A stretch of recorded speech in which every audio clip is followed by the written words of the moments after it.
Welcome to Mining the Media, providing nuggets of news and cutting-edge questions and answers, minus the political blather. Here are your hosts, G.K. Allen and Dave Jeffers. We need more people like that. You know, I've been told many times about how great my son was and how different he was. But all he did was live principles that we taught him to live. And of course, he was a believer in Jesus Christ, and that drove his honor. And Eddie wasn't unique. Eddie was unique in only that he wasn't like most kids his age. And that's the bad thing. Mediocrity has become the average. And so when we see somebody doing what they're supposed to do, being who they should be, we marvel at it. What a great person. Are you really great when you do what you're supposed to do and act like you're supposed to act? Are you really great? Really? Is that the measurement of great? Doing what something, Dave, I think what we're talking about in a lot of ways is that old thing about the melting pot, where America was a combination of a quilt pattern and a melting pot. And I think to a great extent, America's strength has been what America is from our founding fathers forward and how we correct. It took us a long time to correct Jim Crow, but we did it.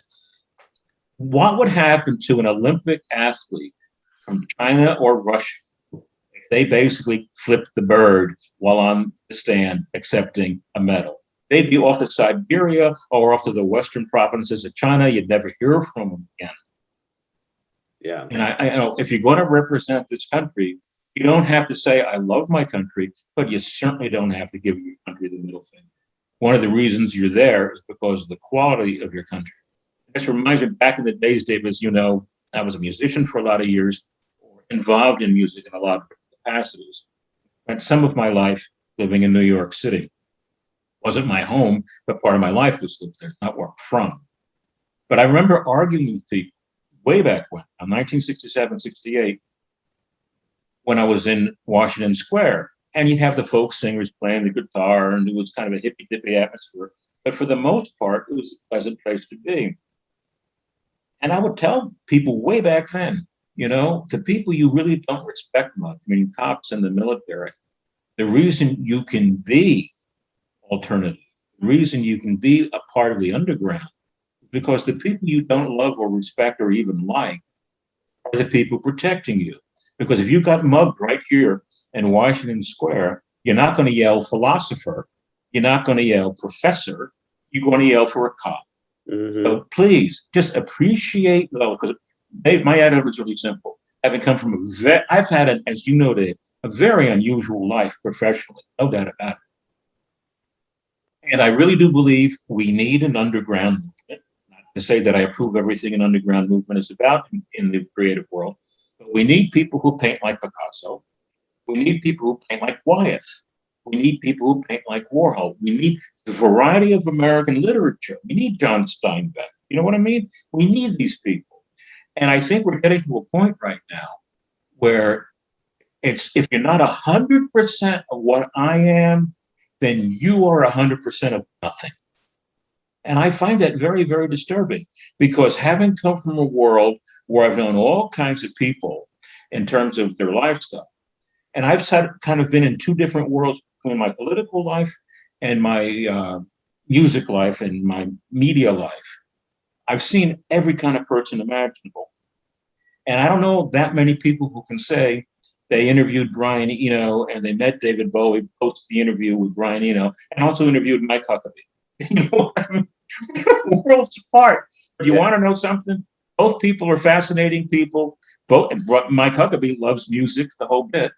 And as you know, Dave, among my favorite people to interview in the world of politics was the late Mayor Ed Koch of New York City and Mike Huckabee, because both of these gentlemen, in their own way, were very real, and they both had the courage to criticize their own. As you know, Dave, you helped record it back in 2007 or 8 when Mayor Koch was on my show, The Right Balance, and he said the Democratic Party better watch out for the Nancy Pelosi wing, Howard Dean wing of the party, because they're dangerous, they're not good for the party. Yeah. We can prove it because we've got the audio. I want to end this show on an optimistic, positive note. What, I've won the lottery? Yeah. No. Do you know in my first book I wrote that most people who win the lottery 3 years later are worse off financially than they were before they won. The first thing you should do is get yourself a good lawyer, a good money person to give you good advice, and shut up about it and spend almost nothing for the first year. I win $104 every year on the lottery. Because you don't play it. Yeah. $104 every year is my earnings from the lottery. And that's only if I were to buy a $2 ticket. Now, what was your wrap up? For those who are political, and I hope we haven't been blathering, I hope this didn't come across as political blather, because that's what we don't want to do. People are waking up. Biden, Harris, their popularity numbers dropping. 1 out of 10 Democrats, we said this on the last show, 1 out of 10 Democrats think that Biden won by cheating. That number right there probably is the biggest number I've heard in the last week of all the other things I've seen. And it's probably a larger number than that. Oh, yeah. Oh, yeah. That's 1 out of 10 people were willing to admit that. Right. Parents are getting upset about this masquerade, as Steve Days called it in one of his Good way of putting it. Yeah, that's what he called it. It's a masquerade. He calls it COVID stand. Very clever. And then he calls it the Branch Covidians. All that's coming apart. It's coming apart. And it's because I really do believe the truth matters. And also, it only takes one brave person to move a crowd. One person from CNN, CBS, ABC, one reporter who says, look, I've had enough. I can't take it anymore, and starts becoming a reporter again. You're going to see a lot of other people join in. Well, even if it's not in the media, I think if it's going to be a groundswell, it's going to have to be culturally. It's going to have to be us. So here's my comment to the people. Do what's right. Say no often. Say no often, because most of the times you need to say no. All right. And what we're dealing with, what we've been talking about, what you're facing, whether it's your fears or trials, just understand this too shall pass. If you're a believer in Jesus Christ, you follow the God of creation. No, Let me interject something there. When you're talking about following Jesus, do you think part of the reason that a lot of people have trouble with comments like that is because of what? What do you think makes people uncomfortable when you say what you just said? Because some people will be made uncomfortable by it. Sure. It means that I'm a disciple, that I follow the teachings. Everybody, most people who have philosophical views, if you want to call it a philosophical view or whatever, follow the teachings of something or someone. And so when we say we're followers of Jesus Christ, it means that we follow his teachings. We try to live out the Bible. Many people will, one of the best compliments you can get as a Christian is that you were the first Bible I ever read. People have said that. My pastor says that about his wife. She was the first Bible I ever read when he met her in high school.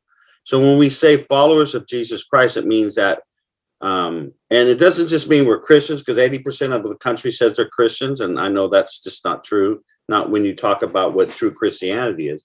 But as a follower of Jesus Christ, we are disciples. The word disciple means I'm a follower. And even Jewish boys who went to their rabbis in the first century, they were called disciples because they followed. You have to make a commitment. The word disciple, the noun, you have to make a commitment to follow. And then the verb disciple kicks in. You become discipled. You learn, whether it's from a rabbi or a priest or the word of God, whatever. So that's what I mean when I say follower of Jesus Christ, because I have to do that now, Greg, because the word evangelical, the word Christian, what does that mean? Right? What does it mean? Well, here's the thing. Dave, I'm going to interrupt you, and forgive me for interrupting, but I don't want my Swiss cheese brain to, you know what I'm saying? Sometimes I got to say it when I'm thinking it. I think that people have a problem sometimes dealing with anyone who claims that they are a Christian, is because I think with a lot of people, they are uncomfortable knowing that much of our Judeo-Christian background has things right. And I think a lot of people are uncomfortable with, oh, they may be right. And I also think a lot of people have trouble dealing with humility. One of the things that bothers me about some of the extremists on the sexual side of our society right now, they absolutely lack humility, or they lack the ability to confront their own problems. I think every subgroup of humans in society would benefit from looking in the mirror and saying, where are we weak, or where do we need improvement? For example, I'm going to get a lot of people mad with what I'm about to say, but it's true. I really do believe that gay people who are asking for rights and privilege, this, that, and the other, don't seem to be talking about the fact that in cities like San Francisco and New York, the sexually transmitted disease rate among gay men is exceptionally high. That's something they should confront and acknowledge and not hide. I think what I'm basically saying is, if everybody, I include myself in this, looks at where they're weak and where they're strong and what they love and what they hate, if we can get a whole lot more of integrity, a whole lot more of honesty, and more accepting of the fact that some of our differences are wonderful because they create things, and some of our differences create speed bumps and problems. But we have to acknowledge that humility and the ability, and I'm just talking personally now from my own spiritual point of view, coming to grips with, I am not the universe. I am very grateful to God for the people in my life who matter, because many of them are gone now. Many of them are gone. On this day that we're recording this, it's my daughter's birthday. Her mama is not around and hasn't been around since 20. I've gotten to the point, Dave, although I'm not a Christian as you are, and I'm someone I was brought up Protestant, my father was Jewish, but claimed to be an agnostic. Still, coming from two slightly different worlds culturally and in respecting both, and I'm talking strictly personally now, Dave, I really do believe in God. I really do believe in the power of prayer. I think that the Christians and the Jews have contributed so much to the body of mankind's goodness, medicine and exploration and philosophy and faith. Whatever your definitions are, I think all of us should appreciate the fact, and bear with me on this, even if someone doesn't accept Jesus as the Savior, you'd have to be awfully stupid to say he wasn't an incredible social rebel, because he went up against a religious establishment, he went up against an emperor, he went up against an empire. He was an incredibly brave person. So if someone doesn't even accept some of the religious components, if you realize what Jesus did, he was so monumentally courageous as a man, if you will. Am I getting my point across? I don't know if I'm accepting or explaining it right. No, I understand what you're saying, and I'm reminded of a book that C.S. Lewis wrote called Mere Christianity. If you like philosophy, just philosophy, now this is Christian philosophy, read Mere Christianity by C.S. Lewis. Your point is well taken, but he was much more than that, and I'm not going to go down to that. I know that, but what I'm saying is... I know that's what you meant. But I want to get back to the last point I made and why I say followers of Jesus Christ, because that will trigger, like you said, some people negatively. But those who are true followers of Christ that are listening to this right now, they're leaning in right now. You know why? Because they know I'm talking to them. They know I'm not just saying evangelical. I'm not just saying Christian, because both those terms can mean anything. It's integrity. It's more than integrity. It's It's a great commandment. We have been commanded by Christ to do certain things. By integrity, I mean you're living up to what you say. Right. We who follow Christ, if we will do what our Lord has asked us to do, things change. Things change. Things change. And let me ask you this. One Christian man can change his family. One family can change a neighborhood. One neighborhood can change a city. Our founding fathers were a minority group. One city can change a county. One county can change a state. And one state can change a country. Do you know that the first great or the second great awakening, or one of the biggest revivals, came out of little Sydney Hampton College in Virginia? Isn't that in the Newport area? Yes. I drove by there because I wanted to see it. These were students. I think it was 30 of them became convicted in their hearts that they were not living the life that Jesus called them to live. And they started living out their faith. And they started a revival. They started a great awakening. That's what, there's nothing else. It's like, go back to my buddy Steve Dace. One of their mottos on their show, the Steve Dace Show on Blaze TV, we'll make a blatant capitalist plug for them. One of their mottos is revival or bust. Because everything else we're asking for, Greg, it's not going to happen. It's not going to happen. It's not going to happen. And let me ask you this. I don't mean to interrupt, but in a sense I do. What can we say right now to someone whose head's exploding, who thinks anybody who's conservative or Christian is just a horrible human being? How do you change their hearts? I ask questions. What is it about me that you think is so bad? What is it about me that hurts people? What is it about me that I've done, me personally? You know, people, I used to have an issue with being called a bigot because of my views, primarily on gay marriage. And I've been called a bigot by people who know me. And I actually shared this with Dr. Dobson. I don't think it made it on the cut on the show, but I did share this with him while we were recording the show, because he's been called every name in the book. And we got on the term, the word about being called a bigot. And I told myself that really used to bother me, and I'd get really angry and counter with just meanness. And I knew that wasn't right. Then I finally asked the Lord to show me the proper thing to say. And what I realized was my so-called bigotry is based on biblical principles. And so when people would do that, I would say, hey, look, you know who I am, and you know what I believe. Where do I get my ideals from? Where do I get these principles that I stand on? Where do I get these positions that I take from? And they would say the Bible.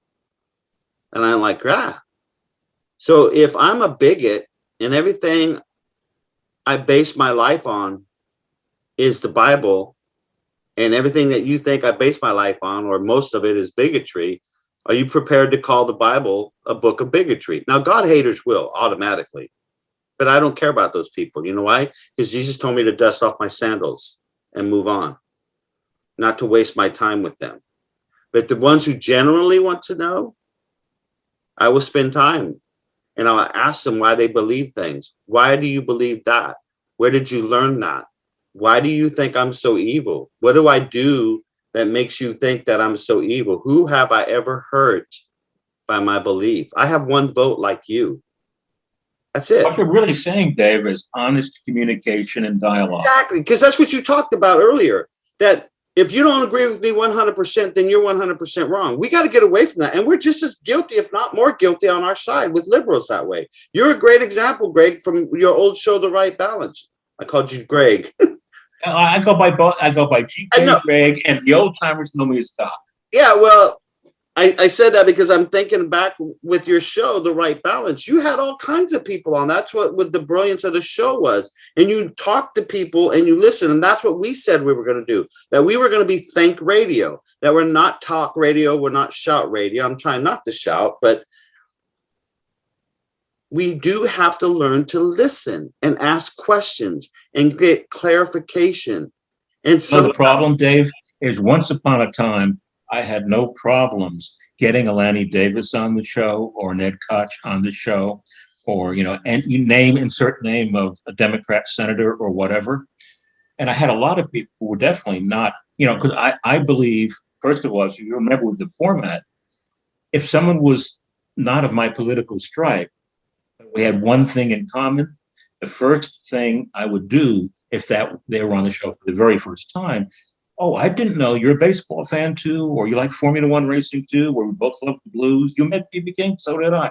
Try to start on that basis, because if you start at that basis, you might be able to talk about other things. But what's going on right now, Dave, and it's really, really sad. And my basic prayer, beyond my love for my family and the security I hope and pray for them, is that I hope and pray for the United States, because we are still a wonderful nation. A lot of people don't appreciate. And you want to know something, Dave?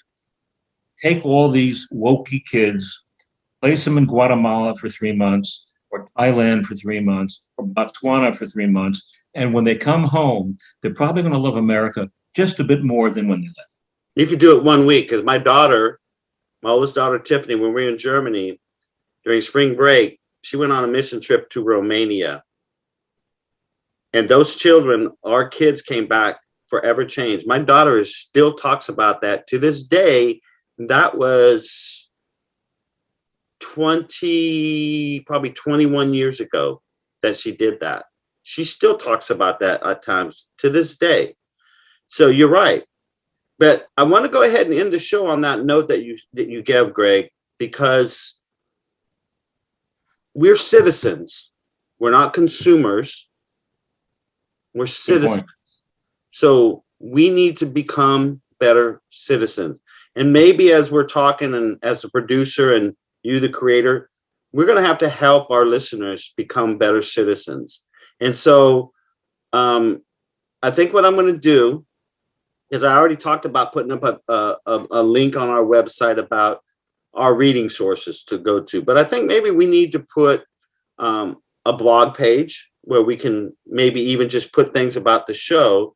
But occasionally, Greg, you may want to write something. I may want to write something. We'll post things, because this election coming up in 14 months, 15 months is very big.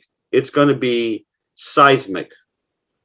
It's going to be massive. And I certainly hope the vote tally is legitimate without question. And if we lose, if it's legitimate, it's going to be a lot more legitimate than it was in 2020. And that's why the Democrats are scrambling right now to stop all parts of what's going on, because they know they stole the election. They know that. 1 out of 10 Democrats now admit it publicly or in a poll. So they know that. But let's concentrate on our sphere of influence, which is our listeners and our followers. And we'll help you become better citizens. We'll help you. We'll get guests on who will help you do good analysis of candidates, school board candidates. Look, right now, all across the country, guys and gals who are listening, people who are school board members are deciding whether or not your children can come to school without a mask. In California, they're saying, you don't come to school with a mask and you don't get vaccinated, we're going to COVID test you every week. It's all about control, and it's all about a lot of these people really are about, they're intolerant. They really don't really love this country, a lot of these folks. They really don't. A lot of them are unbelievable hypocrites, because John Kerry and his jet plane pollutes the world more than a passenger airline. To get to the point that I'm making about citizenship, And what I just told you about school boards, it's time to say no. It's time to get involved and say no. And so we're going to end that. That may sound like a negative, but that's a positive first step that we can take, is to become better citizens and to say no to none of all this stuff that we know is wrong, to gird up our loins, pull up our bootstraps, and get involved and say no more. And let me add to that, to get to a point where someone who's right of center or left of center can have lunch with each other and be human beings for each other. Yes, we need to do that more too. We've lost. Yeah. All right, folks, we're going to cut that. This is probably going to be a two-parter, but I think it was important. And go to our website, miningthemedia.com. I have links for everything you want to subscribe to. We post these things everywhere, and you should be able to get the podcast and the video. And do contact us if you want us to, if you have a question or a concern about things you're seeing in the culture, politics, how to, what do we mean by citizenship?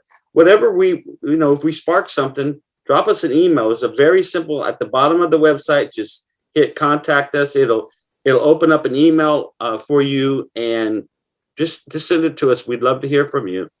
We're working on more guests, but you know what?